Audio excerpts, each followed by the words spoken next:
Good afternoon. With Vice President Pence very properly and correctly apparently ruling out once and for all and conclusively any attempt to remove Donald Trump from office pursuant to the 25th Amendment of the Constitution, it seems that most unwisely, as it seems to me, or foolishly, as it also seems to me, the Democrats are intent on pressing ahead with their proposed impeachment. I'm going to first of all repeat, in connection with that, a point I made on an earlier programme. Donald Trump ceases to be President of the United States in 8 days. Conducting an impeachment in these sort of circumstances seems to me an extraordinarily misguided and bizarre idea. It's even made worse by the fact that the Democrats are apparently intending to pursue a trial in the Senate, not during the period that Donald Trump is president, but after that period, some 100 days after Joe Biden is inaugurated president. What I would say about that, first of all, is that doesn't seem to me to be in any conceivable sense what the framers of the Constitution intended. I am sure that they always intended that impeachment would be used against a president in office, not a retired president no longer exercising the functions of that office. Moreover, I think it is an extraordinarily bad idea that would mean that presidents in future would always need to worry about what might happen after they left office if, or rather when, Congress fell under the control of a party which was opposed to them. Putting that aside, I also must add the complete illogic of this move. The Democrats, over the last few days, have been calling for the 25th Amendment to the Constitution to be invoked, saying that Donald Trump presents some kind of immediate danger to the United States if he remains in office as president.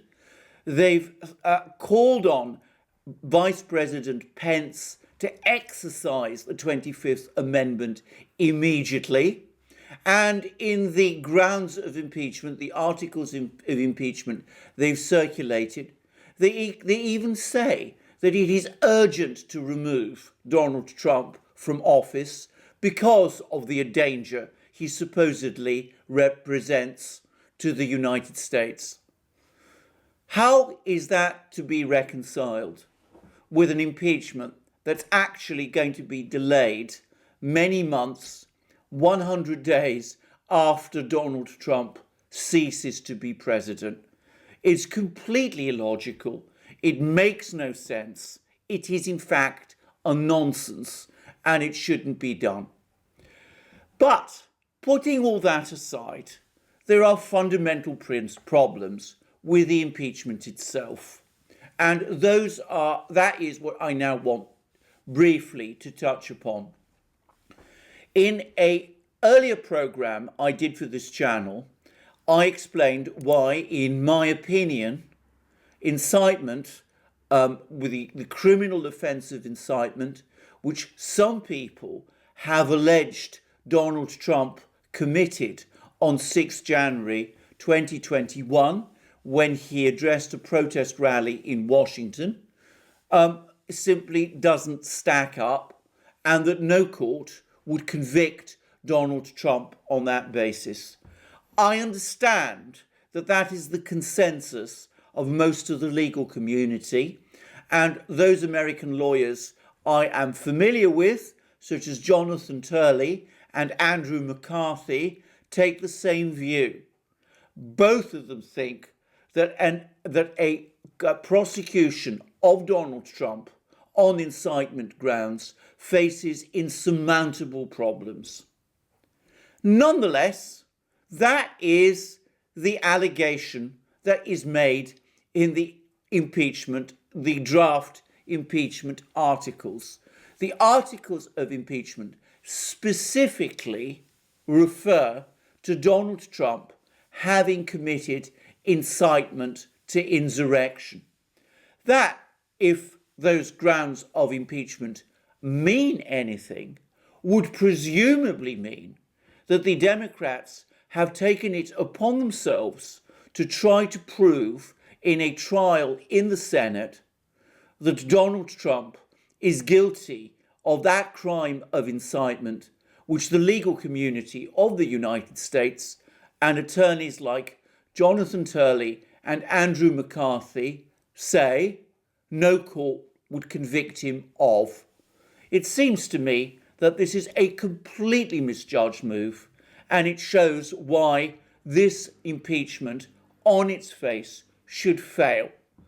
But putting aside the grounds that the Democrats are relying upon, did Trump actually do anything on the 6th of January that merits impeachment? I'm going to express my own opinion, which is no. First of all, I think it is important to say that the mere fact of Donald Trump addressing a protest rally on the 6th of January in Washington, D.C., protesting the election results and saying that he disagreed with them, is not in and of itself an act which would merit impeachment. The right to conduct protests is a right that all American citizens have. It is a fundamental right in a democracy. I am not aware of any principle, either in law or practice, that says that the President of the United States is not in a position or allowed to address such a rally. I think that to argue that by addressing that rally, Donald Trump acted in some sort of way that merits impeachment in the absence of any evidence of actual incitement, creates enormous problems. I'm reinforced in that view by reading what Andrew McCarthy, the lawyer I referred to earlier, the legal commentator I referred to earlier, who supports impeachment, has written as he tries to come up with alternative grounds of impeachment to those relied upon by the Democrats. Andrew McCarthy's alternative grounds of impeachment are as follows. A, subversion of the Constitution's electoral process, particularly the 12th Amendment counting of the sovereign states' electoral votes. B, recklessly encouraging a raucous political demonstration that foreseeably devolved into a violent storming of the seat of our government.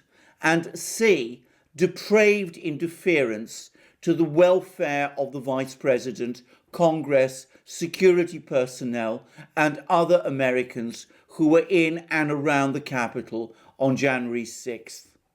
I have to say that I think these draft grounds of impeachment, and I say this with all respect for Andrew McCarthy, whom I generally hold in very high regard, but these draft grounds of impeachment seem to me to be completely incoherent and unsustainable. Subversion of the Constitution's electoral process would imply, it seems to me, some illegal or unconstitutional act. I cannot see that Donald Trump has done anything of that sort. He has obviously expressed his views about this many times and very openly, but frankly, I cannot see how that can possibly be considered anything else than his exercise of his right to free speech protected by the First Amendment of the Constitution. For the rest, I think taking steps in courts up and down the country, unsuccessful though that has been, and misguided as many think, cannot by any conceivable measure be considered an act of subversion. Subversion amounts, in my opinion, to some sort of illegal act, obviously seeking a remedy from the courts of the United States is not such an act. As for B and C, recklessly encouraging a raucous political demonstration that foreseeably devolved into a violent storming of the seat of our government, seems to me to be an incoherent statement or potential draft, which violates again the fundamental principle of the right to protest in a democracy, which is set out in the Constitution, whilst C, depraved indifference to the welfare of the Vice President, Congress, security personnel, and other Americans who were in and around the Capitol on 6th January, seems to me to be essentially the same as the allegation of incitement, which even Andrew McCarthy accepts simply won't run. Given that this is so, given that it is very difficult, it seems to me, to argue that Donald Trump himself acted in any way on the 6th of January which would merit impeachment, it's perhaps not surprising that there have been various attempts to try to lump this issue of impeachment not just with the events of the 6th of January, but with other events that have taken place over the course of the last few weeks. There have been some suggestions, for example, that Donald Trump's telephone call to Mr. Raffensperger, the Secretary of State for Georgia, might have constituted an impeachable act. I have to say, I don't think that is possible or sustainable at all. There is no evidence, in spite of what some people have alleged, that Donald Trump did anything in that call other than express certain concerns, at which Mr. Raffensperger, as he's right, simply disregarded. There's no evidence of threats or menaces or pressure, and overall, as my colleague Alex Christoforou has said in a video he's done on his channel, I think that the contents of this call, which were improperly leaked to the media, have been the subject of as much misunderstanding and misrepresentation as that other call which Donald Trump made to the president of Ukraine, Mr. Zelensky, which was the subject of a previous impeachment attempt. There's also been some suggestions that some other steps that Donald Trump may have taken might have constituted some sort of impeachable act. I'm not sure, frankly, what those acts or actions might have been, but there's been some suggestion, for example, that Donald Trump's failure to call his supporters off and to persuade them or call upon them to leave the Capitol building on the 6th of January was in some respect an impeachable act. I have to say, seeing the tweets that people allege or cite as the ground for making that claim, I would have thought, again, that was very difficult. Donald Trump specifically called in those tweets for his supporters to leave the Capitol building and to observe the law. I think it would be very difficult to argue in face of those comments in those tweets, unwise though some of the other things he may have said in those tweets might be, that those tweets are in and of themselves impeachable. I would add, incidentally, that I have seen certain commentaries which attempt to avoid or evade that problem by citing or quoting those tweets out of order, out of their true chronological order, or to delete the references to leaving the capital and to obeying the law, which of course are absolutely central or should be central to any impeachment issue. So in summary, I don't think these tweets are impeachable, and I will express again my own view that ill-judged though some of the comments in those tweets may have been, their intended purpose and likely effect was to calm the situation, not to provoke it or to prolong it. So, in summary, what is left? What are the grounds for impeachment? Realistically, I cannot see any. I think over the course of a Senate trial, the fundamental problems which I have outlined would become ever clearer. Let me say clearly and unequivocally that there were events which took place on the 6th of January which were deeply deplorable and which violated the law of the United States. Donald Trump, however, did not commit them. Others did. Donald Trump cannot be held accountable or responsible for the reckless, violent, and unlawful acts of certain other people over whom he had no direct control, and obviously he cannot be held accountable for the failure of the authorities charged with protecting the Congress building to actually carry out their duty to so protect it. Given that this is so, I have to say that I think that this decision by the Democrats to press ahead with impeachment is misguided and wrong, and I predict it will come back to haunt them and backfire on them and make their position going forward more difficult than it might otherwise have been. I mentioned previously that Andrew McCarthy, the legal commentator whose opinions I cited and with whom I don't always agree, up to now has appeared to support impeachment, or at least to accept that impeachment is appropriate in these circumstances. In his latest comments, I'm starting to get the impression that even he is beginning to have second thoughts. I would urge the Democrats, if any of them are listening to this program, to put this dangerous and foolishest idea to one side. Thank you for coming to this program, listening to what I have to say.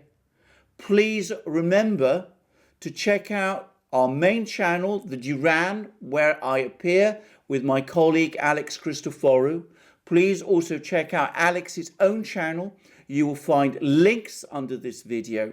Please also support us by finding us on our other platforms, BitChute, Library, Rumble, Odyssey, and all the rest.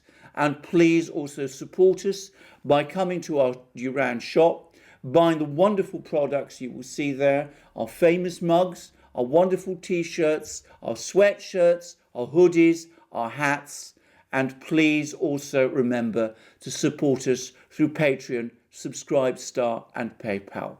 Thank you for listening to me, and please join me on my next broadcast.